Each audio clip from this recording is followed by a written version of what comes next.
बहुत साल पहले पर्सिया के एक शहर में कालीन का एक व्यापारी रहता था। उसके दो बेटे थे, कासिम और अली बाबा। उसका व्यापार अच्छा चल रहा था, लेकिन कुछ समय बाद उसकी मौत हो गई, जिसके बाद बड़े बेटे कासिम, जो कि लालची व्यक्ति था, उसने सारे व्यापार पर कब्जा कर लिया और अली बाबा को घर से निकाल दिया। जिसके बाद अली बाबा और उसकी बीवी दूसरी जगह जाकर रहने लगे और गरीबी में जीवन बिताने लगे। अली बाबा जंगल में लकड़ियां काट कर बेचता था और अपनी बीवी और बच्चों का पालन पोषण करता था। यह सब ऐसे ही चल रहा था कि एक दिन अली बाबा जंगल में लकड़ियां काट रहा था तो उसने 40 घुड़सवार को जंगल में से गुजरते हुए देखा। वह एक पेड़ के पीछे छिपकर यह सब देखने लगा। उसने देखा उन सभी घुड़सवार के साथ एक पोटली थी और उनके पास खंजर भी था, जिससे अली बाबा समझ गया कि यह सब चोर है। वह उन सभी को देख ही रहा था कि वह सब 40 चोर एक छोटी पहाड़ी के सामने जाकर रुक गए। उन चोरों के सरदार ने पहाड़ी के सामने जाकर खुल जा सिम सिम बोला, जिसके बाद पहाड़ी में से एक खुफिया दरवाजा खुल गया और सारे चोर अंदर चले गए और वह दरवाजा बंद हो गया। यह सब देखकर अली बाबा बहुत हैरान हो गया। वह उस पहाड़ को ऐसे ही कुछ समय देख रहा था कि वह खुफिया दरवाजा फिर खुला और उसमें से 40 चोर निकले। उनके सरदार ने पहाड़ी से कहा कि बंद हो जा सिम सिम, जिसके बाद वह खुफिया दरवाजा बंद हो गया और 40 चोर वहां से चले गए। अली बाबा को बहुत जानने की इच्छा हुई कि आखिर उस पहाड़ के खुफिया दरवाजे के अंदर क्या है। वह यह जानने के लिए उस पहाड़ के पास गया और जो चोरों के सरदार ने शब्द बोले थे वही शब्द बोलने लगा, खुल जा सिम सिम। उसके यह बोलने के बाद दरवाजा फिर खुल गया और अली बाबा गुफा के अंदर चला गया। गुफा के अंदर अली बाबा ने जाकर देखा कि गुफा में बहुत सा सोना, चांदी, हीरे, जवाहरात और सोने के सिक्के रखे थे। वह यह सब देखकर बहुत खुश हो गया। उसको समझ आ गया था कि सभी चोर अपनी चोरी और लूट का माल उस पहाड़ी की गुफा में छुपाते हैं। उसने कुछ सोने के सिक्के एक पोटली में भरे और बंद हो जा सिम सिम बोलकर उस गुफा का दरवाजा बंद करके वहां से चला आया। उसने यह सारी बात जाकर अपनी बीवी को बताई और वह सिक्के दिखाए, जिससे उसकी बीवी बहुत खुश हो गई। अली बाबा ने अपनी बीवी को सोने के सिक्के गिनने के लिए अपने बड़े भाई कासिम के घर जाकर तराजू लाने के लिए कहा और बोला कि किसी को इस बारे में न बताएं। अली बाबा की बीवी तभी कासिम के घर गई और उसकी बीवी से तराजू अनाज तोलने के लिए मांगा। कासिम की बीवी बहुत चालाक औरत थी। उसको शक हुआ कि इन गरीबों के पास इतना अनाज कहाँ से आया। तब उसने तराजू के नीचे थोड़ा सा गोंद लगाकर उसको दे दिया। रात को अली बाबा और उसकी बीवी ने सोने के सिक्के तोले और सुबह वह तराजू कासिम की बीवी को लौटा दिया। कासिम की बीवी ने जब तराजू उल्टा करके देखा तो उसको एक सोने का सिक्का उसमें चिपका हुआ मिला।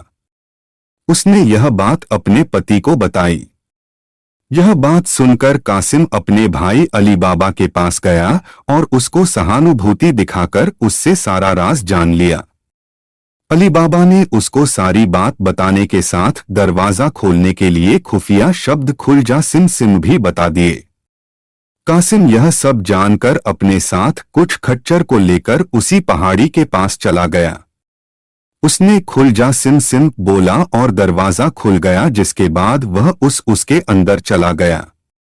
उसने अंदर जाकर बहुत सारा खजाना देखा और उसने बहुत सारा खजाना भर लिया, लेकिन जैसे ही वह उस गुफा से निकलने के लिए वह खुफिया शब्द बोलने लगा तो वह यह शब्द भूल गया, जिससे वह उस गुफा में ही बंद हो गया। और कुछ देर बाद 40 चोर आए और दरवाजा खोलकर अंदर आए तो उन्हें कासिम मिला।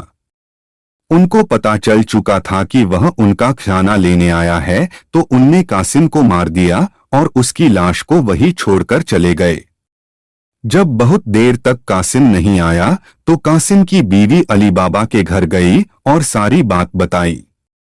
तब अली बाबा उसको ढूंढने के लिए गुफा के अंदर गया तो उसको कासिम की लाश मिली, जिससे वह बहुत दुखी हुआ और उसकी लाश को अपने साथ खच्चर पर लाद कर ले आया। उनने यह बात किसी और को न पता चले, इसके लिए कासिम की मौत बीमारी से हुई यह बहाना बनाया। कासिम की याद में कुछ समय बाद उसकी बीवी भी मर गई।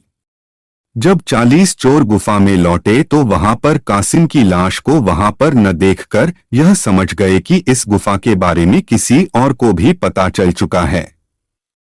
उनके सरदार ने शहर में जाकर पता लगाने के लिए कहा कि जिसकी भी मौत अभी हुई है उस घर का पता लगाएं।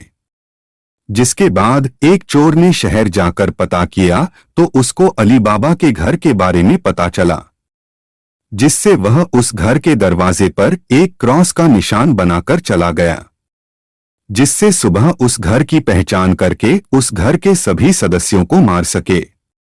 जब अली बाबा की बीवी ने अपने दरवाजे पर क्रॉस का निशान देखा तो वह समझ गई कि कुछ तो गड़बड़ है और अपने आसपास के सभी घरों में वही निशान बना दिए। जिसके बाद सुबह जब सरदार बाकी चोरों के साथ आया तो बहुत से घर में वह निशान बना देखकर परेशान हो गया और चला गया। वह बाद में फिर आया और अब की बार वह उस घर को सही से पहचान करके चला गया। वह रात को एक तेल का व्यापारी बनकर आया और उसने 40 पीपों में अपने सभी चोरों को छुपा दिया और एक पीपे में दिखाने के लिए तेल डाल दिया।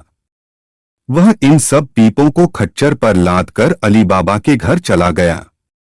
उसने अली बाबा को खुद को तेल का व्यापारी बताकर रात में रुकने की जगह मांगी और तेल का भरा हुआ एक पीपा भी दिखाया। अली बाबा ने उसको तेल का व्यापारी जानकर उसके रात में रुकने की बात मान ली और उसको खाना भी खिलाया। लेकिन अली बाबा की बीवी को उस पर शक हुआ तो उसने उसके पीपों को चेक किया और उसको थोड़ा ठकठका कर देखा तो उन सभी में से चोरों की आवाज आई।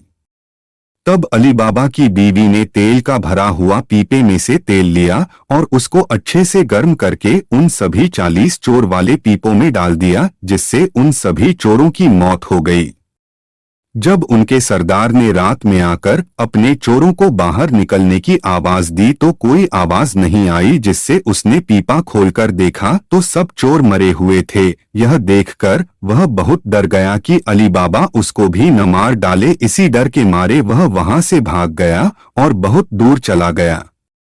सुबह अली बाबा की बीवी ने सारी बात अली बाबा को बताई। अब 40 चोर के सब खजाने का मालिक केवल अली बाबा ही था और जिससे वह बहुत अमीर हो गया और खुशी खुशी अपने बीवी और बच्चों के साथ रहने लगा।